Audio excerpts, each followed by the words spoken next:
Number 12, a client who is recovering rather, from surgery has been advanced from a clear liquid diet to a full liquid diet.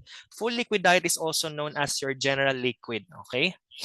The client is looking forward to the diet change because he has been bored with the clear liquid diet. General liquid diet is also known as your full liquid diet.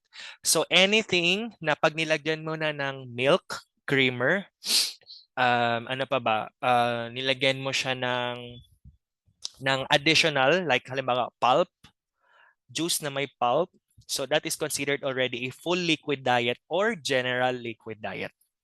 Okay? So I hope I answered your question, Win.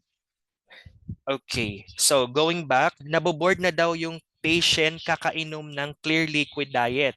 So the nurse should offer which full liquid item to the client? So ano yung i-offer mo? Okay, remember, pwede na daw siya. Okay, advanced na siya to full liquid diet. So tea is considered clear liquids. Gelatin, clear liquids. Custard or ice pop? Answer here is letter C. Custard. Alam niyo yung custard? Okay, yung nakikita nyo sa tinapay. Okay, yung loob nun, okay, yung filling nun is a custard. Okay.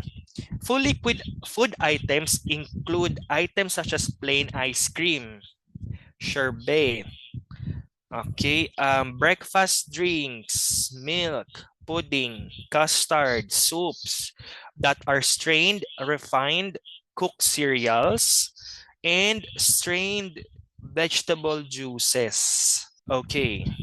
Na bakit hindi kasama si ice pop? Si ice pop usually kasama siya sa clear liquid diet. Okay? So, ito yung ice pop na yung kinakain nyo nung bata pa kayo, di ba? Yung binabreak nyo into two. Pwede yun. Ice pop yun.